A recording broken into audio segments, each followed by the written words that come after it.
And welcome, Rooster Boosters. It's episode 3 of Rooster Booster Time. I'm the big guy, Scott Ferrara. That's Mike the Grand Poobah Perazini. And like it says in the description here, we have Rugby New York Lock Charlie Hewitt. Charlie, welcome back to the show. Appreciate it. Thanks for having me back. Yeah, absolutely. Charlie's one of the guys I love to talk to. He's very vocal. He has a very good social media presence. So go follow him. And actually, I want to say him. Appy's been pretty active on social media to get a different view of the city through the eyes of a Polynesian guy.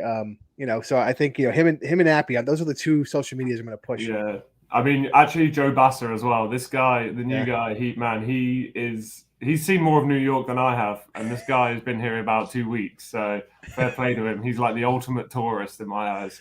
That's awesome. I'm glad that guys who aren't familiar with the city go and do the touristy stuff. I mean, I don't know if Mike agrees, but I'm not one of those people to say, "Hey, don't do the touristy stuff." I feel like your second go around, you don't have to do it, but like your first one, first time in New York, go do all the touristy shit. It's fun. What do you think, Mike? Yeah, you gotta do it at least once. I feel like recently, or before the before times, we went down to play New York Rugby Club, and we did all the touristy shit because why the hell not? When are you going to get another chance to? And it ended up working out. So yeah, you got to do it at least once. Absolutely. And speaking of this, might be a tourist attraction now too. So I'm going to hit Charlie with a question. For the past 2 years, Rugby United has had some weird Rugby New York has had some weird training exercises. How does working in the cold weather and shoveling your own pitch create a team identity? Yeah, luckily enough, we didn't actually have to do it this year, which was nice. A blessing in disguise. But no, it was at the time, a lot of boys were like, "What have we got ourselves into?" But no, like you look back on it, like now, like once it's done and stuff, and you start to realize like they're just like strange little bonding moments you weren't really expecting to have. Like I wasn't like expecting my warm up of a rugby training session to ever be 20 minutes of using shovels and tackle pads to clear out enough space so that we could run a few drills. So yeah, it's different, but it's definitely something you can look back on and probably make a story out of. It was great seeing those pictures last year and all those Instagram stories. And even now, you could tell the guys who aren't quite used to the cold, extra bundled up. My friend Chance apparently is still wearing his shorts and flip flops, according to my sources. Although he hasn't been skateboarding to practice because there's just too much ice. But as soon as that ice thaws around, March 5th, he'll be skateboarding to practice. He's skateboarded a few times, to be fair, and completely oblivious to the queue of cars that are behind him as well, which is probably the best part when you see him go by. He's got these like Star Spangled Banner Converses on that he wears with his shorts, and he's just cruising down on his penny ball without a care in the world. It's so good. I love that guy. Oh my God, that's hysterical. Keeping with that theme, I know last year the team was being built around that ironworker mentality, right? Like the building of the people who built the skyline. And I know that the GM Stephen Lewis and head coach Marty Veal want to continue with that theme. So I don't know if you were a part of it, but I saw on social media a bunch of people went to like the ironworkers local training facility. Can you comment a little bit about that? Yeah, I was there. Majority of us were there. No, it was good. We were training over in Brooklyn at an indoor facility, and then it was I think it was in Astoria, up in Queens, and we just went there. We met the guy who runs the whole place. Like honestly, one of the most interesting people I've ever met. He was so passionate about like even talking about some of the buildings he built and stuff. Like he had to stop because he was like choking up and stuff, and he was talking about how ironworkers helped clear out the 9/11 site and then helped build the new Freedom Tower, etc. But no, it was actually awesome. Like I think a few guys went into it thinking like, oh God, this is going to be one of those lectures. But I think everyone came out of it saying that was worth it. So we went into the back, looked at their training area, and they've got like I think it's like 35-foot iron beam that you have to like try and scale up. And two guys went up. I can't remember who went up first. I think it was John Powers and RSNC full reptile Ollie Richardson, and then one of the taller guys attempted Quinn, and I don't think he made it past the top of my head. So it just shows what some of those guys are made of, because the guys that worked there were climbing up and down that thing like it was nothing. Absolutely. Johnny Powers, formerly of Utah, excuse me. Utah. And a former out of college rugby player from the Gales. I think he was up for the Schultz Award at one point against Connor Buckley, I think the same year, which is interesting. But anyway, just to shout out our buddy Jason, made it our number one fan. He's probably Jason Zarian's probably the number one Rooney fan in the country right now, saying hello to Charlie. And then he just realized that Foden's not on the roster this year, and Foden is not on Ice Dancing with the Stars this year either. Apparently, he made it one episode, and the press kind of ate him up. Yeah, so this is going to be a cultural question. Being raised in the UK, and seeing like the firestorm that the media put on Foden for seemingly innocuous comments that really had nothing to do with anything. How do you think the press differs between the States and the UK?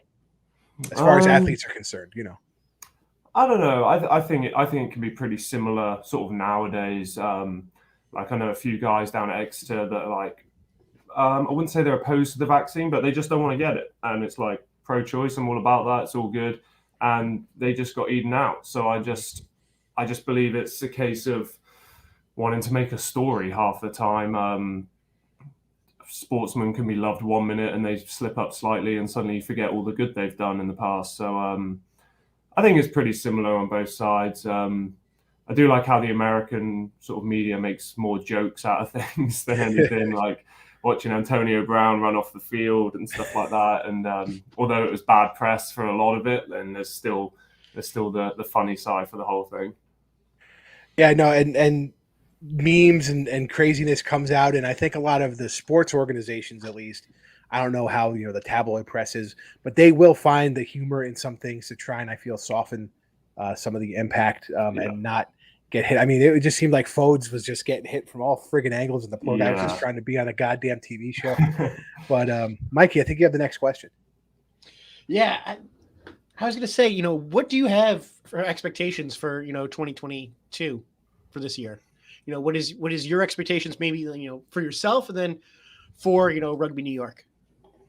We want to win the whole thing. Like, there's no question. There's no point in being here if we didn't. I don't think there's any shame in saying that. Like, you can say, oh, you can get to playoff rugby, then you never know what's going to happen. But we want to win. Like, there's boys travel from all over the world to be here. A lot of people have sacrificed, like being away from families, etc. So yeah, we didn't come here to finish last, to not make the playoffs. We want to win the Shield, 100%. Me personally, I want to have a bigger impact on the team. Like, I want to play more, I want to start more, and then go from there. Like, if I get any sort of accolades from that, then I'll take them as well. Yeah, and Charlie, were you on the under 23 squad recently, right? The Eagles under 23 squad? Yeah, I mean, I'm not under 23, so don't get that twisted. But there was 5 of us who each team was allowed 5 over 23s. And I was one of those that traveled. Yeah. And to me, that makes it seem like there's a gear up for you to jump into this Eagles squad, whether it's in this upcoming international window, because I guarantee Charlie's going to have an impact on the field for Rugby New York. And I know, the eyes are watching the MLR. I mean, this is something me and Mike talk about constantly. People are looking from USA Rugby at the MLR, just like the MLR is looking at people that are, maybe the USA Rugby pipeline that don't have contracts. Love Jay. Damn right, Shield's coming to town. We can only hope. That's what we always wish. So my next question, again, is more about the team kind of. So we were talking about Quinn prior to the broadcast. So Quinn's like the man with the boombox at practice. So it's 2 questions. What kind of vibe does the music help you create at practice, and does he take requests? The main request he takes is from Butch to telling him to shut the hell up half the time when Butch doesn't like the song. But the best part about that is I think it fully depends on Butch's mood. So, like, Quinn will play one song that week and Butch will be dancing all over the gym to it. And then the following week, if he's in a bad mood, suddenly it's the worst song on the planet and he's telling him to skip to the next one. So I don't think the music's great. I mean, he lived in England, so he plays a lot of similar stuff to what I like. I'm not sure a lot of others agree with that, but it tends to be energetic. It tends to be giving off a good vibe. So he takes a few requests, but he's got a good mix in there. I'll hand it to him. He's under a lot of pressure with that job. That's awesome because we've seen that on things like, HBO's Hard Knocks with the NFL teams where they'll have periods of practice where they're using the music as almost like to set the pace to say this is how fast we want to play, on offense and defense and using different music and things like that. So I find it interesting that you guys are also using that tactic to kind of get the energy up in practice. And to me, it's interesting as a person who, for when I played, it was just like, make sure you have 15 guys show up to practice, Well, it tends to be, you tend to need it when like today, which like we have 3 sessions and our final session is on the mats, basically fighting each other. It tends to take a lot of energy after doing 2 sessions to get yourself up for that. So every little helps kind of thing. I was going to say, I got a personal question for you. It's a 2-parter. High socks or low socks? And plain cleats or flashy cleats? What do you prefer? I'm kind of a mid-range sock guy because I feel like when you're tall and you wear them all the way at your ankles, you look a bit stupid. But if you wear them all the way to the top, I just find it's a bit too old-fashioned. So I kind of leave it somewhere in the middle. Tends to be my vibe. We're gonna check on that during the matches. I'm gonna snap pictures during play. Yeah, I know for the photo shoots as well. They made us pull them all the way up, and there was some boys that were not happy about that whatsoever. They were hot on that too. Boots, I was, I'd say, like subtle flashy. Like I can't at my pace. I can't be running around in a bright pink pair of boots. Like that's just ridiculous. That would be great in a scrum though, just in the middle, seeing the pair. Yeah, I mean, it would keep the cameras on me. That's for sure. But no, I got a couple pairs of boots that I like to think are not too boring, but they're not out there like on the topic of Quinn, who has probably the most unique collection of cleats I've seen in a long time. Everything from, I think he's got a new blue pair that have got like a sort of galaxy star type print on them. And then he's got a bright pink pair. And sometimes he turns up with one and then another one on the other foot. So I'm not on that vibe. I'm not that, but I'm more the subtle but nice kind of guy. Oh, that's great. I mean, Quinn seems like a sneakerhead, so I can see how he translates that into the boots he wants to wear. Yeah, he is. It's good because I can make money off him half the time when I sell sneakers. He's the same size as me. That's great. Oh man, that's your nice side hustle. So I have another question, a little personal about the team here. Mm-hmm. Who has a better haircut, Chance or Max?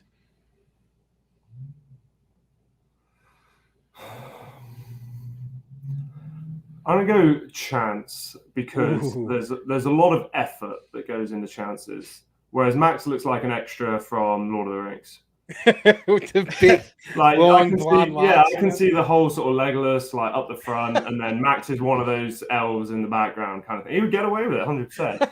I'm sure there's a lot to maintain with it, but I've gone around to Chances, and like this guy comes out the bathroom with a like full blown hairnet on type thing or whatever they're called, like shower cap, and then he's like trying to rinse them all out. I was like, that's a lot of effort, bro. So you must love it. So I'll hand it to Chance on this one.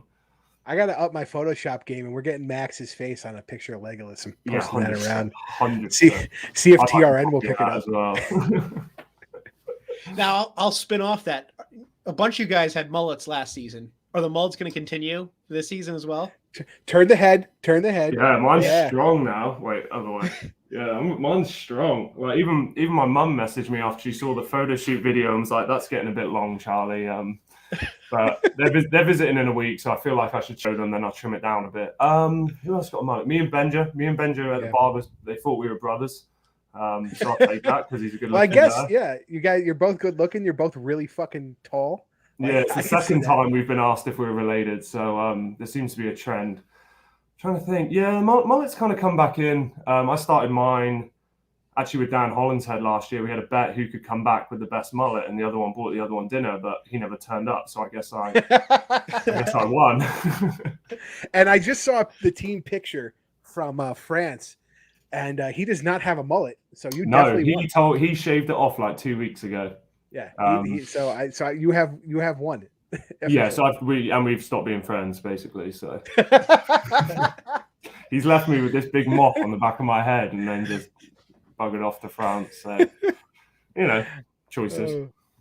That's great. That's great. So here's another one. So Rugby New York essentially has 4 jerseys: the home, the away, the New York Nomads alternate, and then the all black neighborhoods alternate. Yeah. So out of those 4, which is your favorite?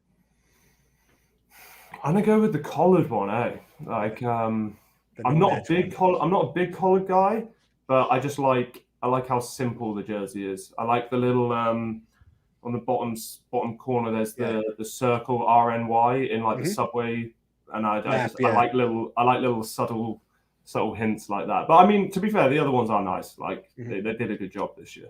No, that's a great kit. What he's talking about has the RNY as the subway letters, like they're the lines, the subway lines, and then a map of the subway on there. But yeah, no, that's a great one. That's probably the one I'll purchase this year. Although the all black, I don't know, I like it a lot. I don't know why. It just like I feel like it pops, but we have it in our training t-shirts are the exact same, but obviously like just t-shirts. And no, it does look good. I must admit, it does look good as well. So I don't know half the places on there, but of the other teams' jerseys, what happens to be your favorite? I'm trying to think through. I mean, Free Jacks are always classic, but it looks like they've just taken the same jersey 3 times and rotated the colours. So I mean, not a lot of effort there. Trying to think out the jersey. Utah do the same thing every year. I think they just add a hoop. Pretty much. I'm going to go Dallas. I think it's clean. It's nice colors. Their home jersey for me. A lot of the boys like their white away jersey, but they're in better shape. The black shoulders with the turquoise. Yeah, that's smart. I'm trying to think who else. Austin's not bad. I kind of like the fade on it. I like Houston with like the thin stripes and then the bigger stripes. I don't know. Yeah, but then if there's no sponsor on it, and you think like one of the hefty props is wearing that jersey, and all it's going to do is just stretch. Okay, but you also played with like James Rochford, and everything stretched on him. So what's the difference at that point? I have absolutely no comment on that. I mean, he was wearing hoops. I don't think it flattered him the best. Yeah, but these hoops are like changing size, so it almost looks like it's like exaggerating things. Well, I have another question. So recently, Rugby Pass came out with an article that was titled New Zealand's rising star Nico Jones was almost lost to the MLR until Moana Pacifica called. When do you think there's going to be a turning point in some of these? Because I don't consider you like an international because you've been here, you've been playing here. You know what I mean? But when do you think, like year-wise, we're in year 5, is it year 10, is it year 15, when some of these younger international guys realize that the MLR is the league of the future? It's hard to say, really. I mean, I think last year was a big step forward, personally. Like, being here since year 1, like you see the names that came in last year, you see some of the venues that were played at, etc. I think last year was a huge step forward. Like, I know it doesn't sound great, but I think majority of it comes down to money half the time. If a young lad's going to earn the same and be comfortable at home, something he's used to, and like say playing minor 10 or whatever it is, and comparing that to moving somewhere completely different, like it's for some guys. Like I wanted to move somewhere completely different. I wanted a fresh start. But if you're a home bird and you want to stay home and stuff, you're more probably going to be like, well, you're only going to be incentivized by probably money, or unless it's somewhere you really want to live. I think that's what New York, LA, places like San Diego as well, they all have, and Austin, but I don't think enough people know about Austin as a city. I think those teams have the potential to like really draw in people because of where they are. And then it's up to the other teams, I guess, as well, to like demonstrate to players how good their city is. Because there's like before I moved to America, I knew that New York was nice. I knew that California was good. I knew that Florida was pretty fun. I knew that Texas was full of cowboys, and that's about it. Like, I didn't really like. You don't hear about places like Charlotte, North Carolina, and Denver, and Nashville, and places like that. So I think cities really have to demonstrate to a player, like away from the rugby, like what they really truly offer for them. And I think most MLR cities, if a player did their research, would see the benefits of every city that has a team right now. I mean, you see like, Utah has a big poly population, in the city. So you have a lot of Polynesian players gravitating towards there, and you have a lot of those Midwestern players that maybe want to keep a little more of the Midwestern charm going to Utah, and then again, like you said, San Diego and LA, obviously West Coast, Seattle, giving you that whole, the West Coast, but a different vibe if you want it. Yeah.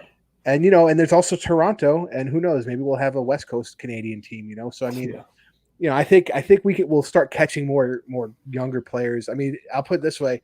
It seems as though since Andy came and he's all about social media since living in New York, there's been a lot of people saying, hey, maybe I should be looking at the MLR. And I think as that happens more and more people come over and their social media kind of explodes on it, the younger generation will be like, oh, yeah, that might be a place I could start. Yeah, definitely. Definitely agree with that. All right. So you said, wanted a new place, came here. Do you feel like you're, a New Yorker or like a tri-stater yet, since you guys are, been moved around between New York and New Jersey? So do you feel, like you're a part of the area, or do you just still feel like you're an outsider? Me personally, I feel comfortable now, like going into the city, etc. I mean, I had to take like the back rows and the second rows each sort of positional group had to find like a on the way home from the ironworkers thing. Each group had to find a New York landmark for the group to take a photo at.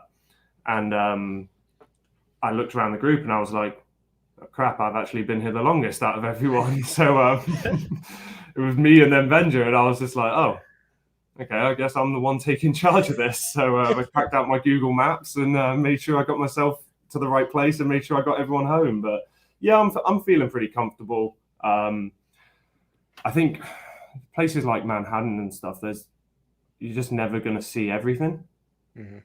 And it's just like, I'm never going to, like with the schedule we have and stuff, I'm only going to scratch the surface of a lot of things, unless like, a few locals and they can give you good ideas of places and stuff. But it's just one of those places where I think unless you live here years, like day in, day out, you're not really ever going to truly know what New York's all about. I feel like I'm getting it more and more, but I still think I'm in the shallow end of the pool. There's certain things you have to do to like become a New Yorker, like, yell at a taxi cab driver, bang on the hood, see a city rat, just lying around somewhere. Yeah. Have you hit those milestones yet? Have you felt like you've done quintessential New York things? I said to a guy who barged into me like I'm walking here, and he was like turned around ready to punch me, and then saw my ties. Otherwise not. But I don't know why I said it. I just really wanted to say it to someone. And then seen plenty of rats. Don't get me wrong. I've seen plenty of rats, especially in the underground. I haven't banged on a taxi. I almost had a food delivery bike almost completely run me over. So if that counts, then I've ticked that box. Those are interchangeable. Here's the thing. Charlie is legitimately so you definitely like have the New York, New Jersey, tri-state area experience. No, but he's so tall. Like if you don't see him in the street, you might be legally blind. Versus like me and Mike, who are like 5'10", like you might miss us. But if you don't see Charlie and Benja and Nate and Nick, you got eye issues in my opinion. So I think they're actively avoiding guys like that. But I find it hysterical. When I was working down on Wall Street at 120 Wall, which is all the way at the end of Wall Street on the left. I was walking home Christmas Eve, and I'll never forget the Australian national basketball team was doing some sightseeing, and I was behind them. They kept stopping right in front of me, 13 guys, and I walked through them. And then they're athletic, and I'm walking uphill, and I'm fat, so they pass me. And like 5 blocks later, they'd stop again. Yeah. So finally, like the third time, I went in like Shaq in the paint with elbows and shit. And they turned around like, with Alistair, what are you doing, mate? And I was like, listen, motherfucker, I live here. I'm trying to get the fuck home. I will fight all of you. It's Christmas fucking Eve. I think they realized I was crazy because they just turned around and walked the other way. I was like, yeah, that's a New York experience. Yeah, definitely. One final question from me, and then we're going to talk about the preseason match this weekend. You have a lot of guys returning. You have a lot of new guys. You have guys that have extensive professional, a resume. You have guys like oh my God, who the fuck am I thinking of? Oh my God, the fullback, Canadian. Oh my God, Andrew Coe. Andrew Coe.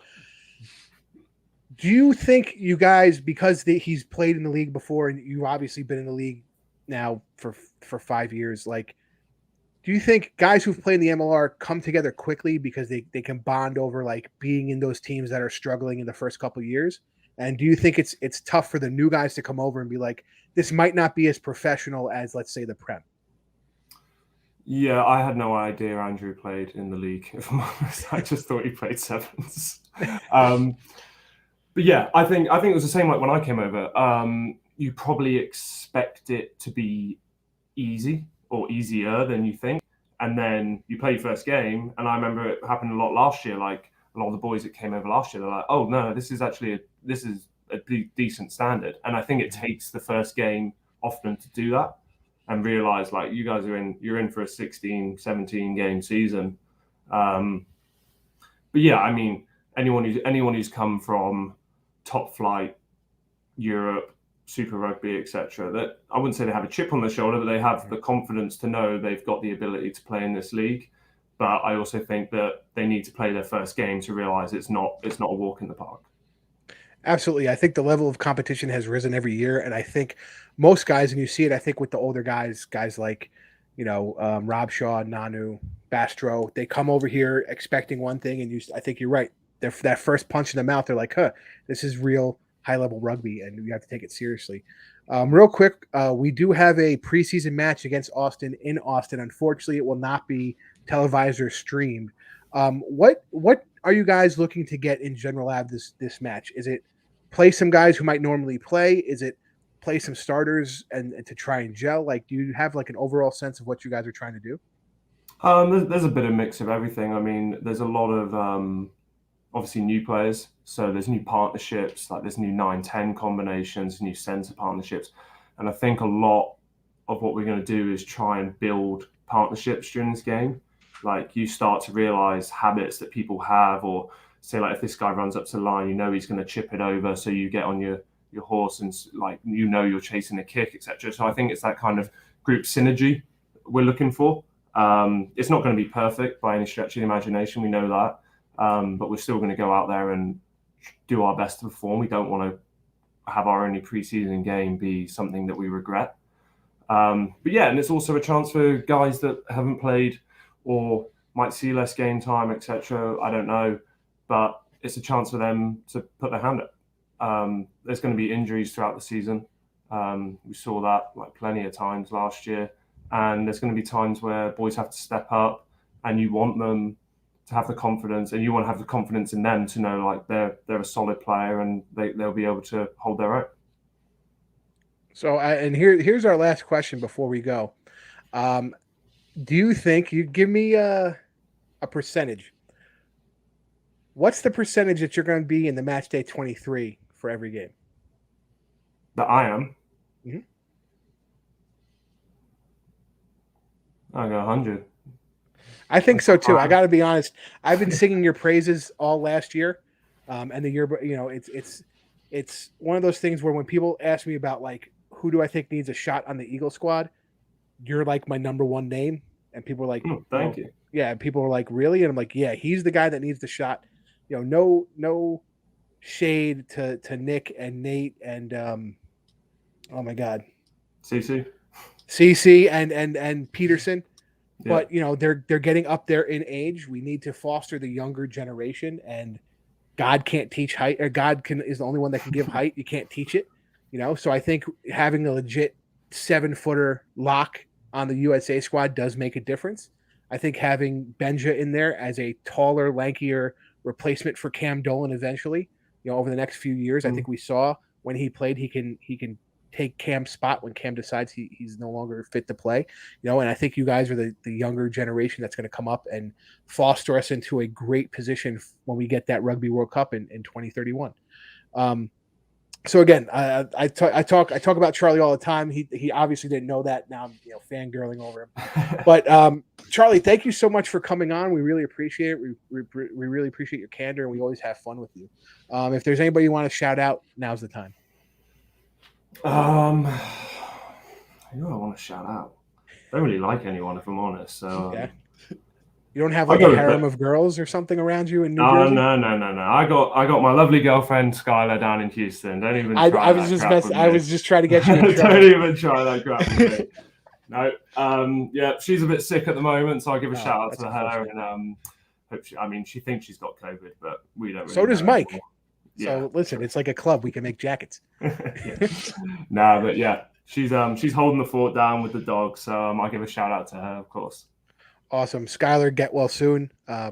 Hopefully it's not the Rona because that sucks. Mike, if you get the Rona, it's fine. Don't really care. I'll just find another co-host. It's fine. But again, Charlie, thank you so much for being on the show. Guys, somebody will probably be tweeting this preseason match, I would assume.